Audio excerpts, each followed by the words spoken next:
मित्रों, किस स्त्री के भाग्य में पुत्र की प्राप्ति नहीं होती है और उसे पूरे जीवन निसंतान ही रहना पड़ता है?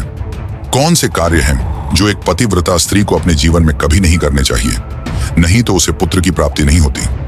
मित्रों, एक समय की बात है जब माता लक्ष्मी भगवान विष्णु से मिलने के लिए जाती हैं और कहती हैं, प्रभु, आज मैं आपसे 3 प्रश्नों का उत्तर पूछने के लिए आई हूं। भगवान विष्णु कहते हैं, हे देवी, तुम निश्चिंत होकर अपने तीनों प्रश्नों को मुझे बताओ, मैं तुम्हारे प्रश्नों का उत्तर अवश्य दूंगा। प्रश्नों को बताते हुए माता लक्ष्मी कहती हैं, प्रभु, मेरा पहला प्रश्न यह है कि वह कौन सी स्त्री है जिसके भाग्य में पुत्र की प्राप्ति नहीं होती और वह पूरा जीवन निसंतान ही रहती है। मेरा दूसरा प्रश्न यह है कि वह कौन सी स्त्री है जो समय से पहले ही विधवा हो जाती है और बिना पति के दुखी जीवन व्यतीत करती है। और मेरा तीसरा प्रश्न यह है कि वह कौन सी स्त्री है जो पति के होते हुए भी एक दुखी जीवन जीती है और उसे कभी अपने जीवन में सुख की प्राप्ति नहीं होती।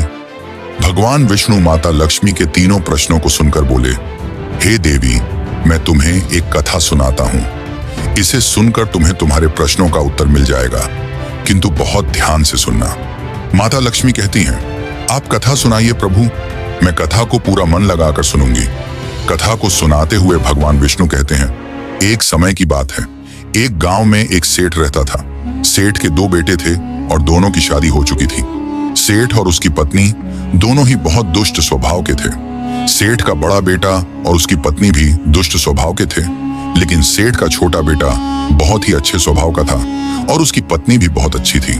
वह अकेले ही घर का सारा काम करती थी और घर में सभी के कपड़े भी धोती थी। इतना सब कुछ करने के बाद भी सेठ की पत्नी और बड़े बेटे की पत्नी हमेशा उसका अपमान करती रहती थी। भगवान विष्णु आगे कहते हैं, सेठ की बड़ी बहू का एक बेटा था और छोटी बहू को एक पुत्री थी। सेठ की पत्नी हमेशा उस पुत्री को लेकर अपनी छोटी बहू को ताना मारती रहती थी। अब मैं उस सेठ की छोटी बहू की कहानी अच्छे से समझाता हूँ, क्योंकि उसी की कहानी से तुम्हें तुम्हारे पहले प्रश्न का उत्तर मिलेगा। छोटी बहू का नाम राधिका था।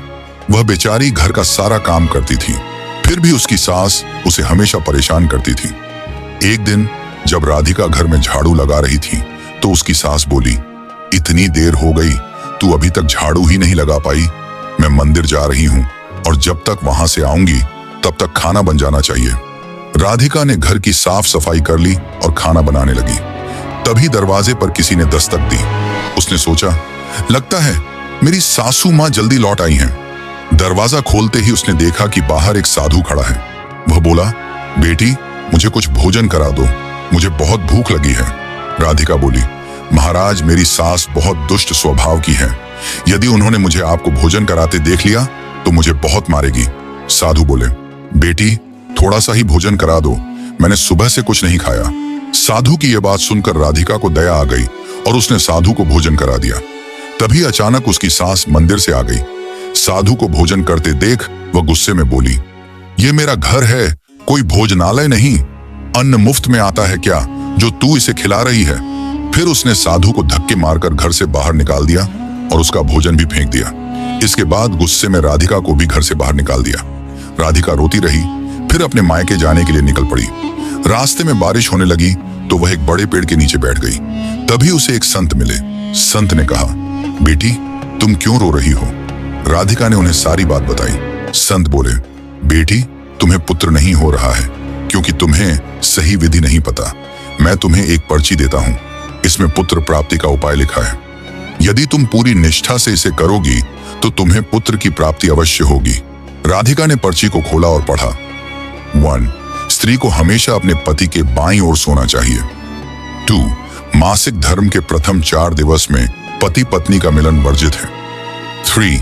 मासिक धर्म की 6ठी रात को मिलन करने से पुत्र की प्राप्ति होती है। 4थी 10वीं रात्रि में मिलन करने से अति श्रेष्ठ पुत्र की प्राप्ति होती है।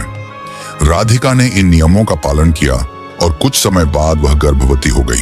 अंततः उसे एक पुत्र की प्राप्ति हुई। इसके बाद भगवान विष्णु माता लक्ष्मी से कहते हैं, अब मैं तुम्हारे प्रश्नों के उत्तर देता हूँ। 1. कौन सी स्त्री के भाग्य में पुत्र की प्राप्ति नहीं होती? जो स्त्रियां संत द्वारा दिए गए नियमों के विपरीत कार्य करती हैं, जो अपने पति का सम्मान नहीं करती, जो अपने पति से हमेशा नाराज रहती हैं। 2. कौन सी स्त्री समय से पहले विधवा हो जाती है, जो शादीशुदा होते हुए भी मांग में सिंदूर नहीं लगाती, जो बिना मंगलसूत्र के घूमती है, जो पराये मर्दों से संबंध बनाती है। 3. कौन सी स्त्री पति के होते हुए भी दुखी जीवन जीती है? जो सुबह देर तक सोती रहती है, जो बिना स्नान किए भोजन बनाती है, जो पूजा पाठ नहीं करती, जो पति की अवज्ञा करती है। इसीलिए एक स्त्री को हमेशा अपने पति का सम्मान करना चाहिए, सुबह जल्दी उठकर स्नान करना चाहिए और पूजा पाठ करनी चाहिए। तभी उसे सुख और संतान की प्राप्ति होगी। मित्रों, यह कथा आपको कैसी लगी? हमें कमेंट करके जरूर बताएं। बोलो जय माता लक्ष्मी की।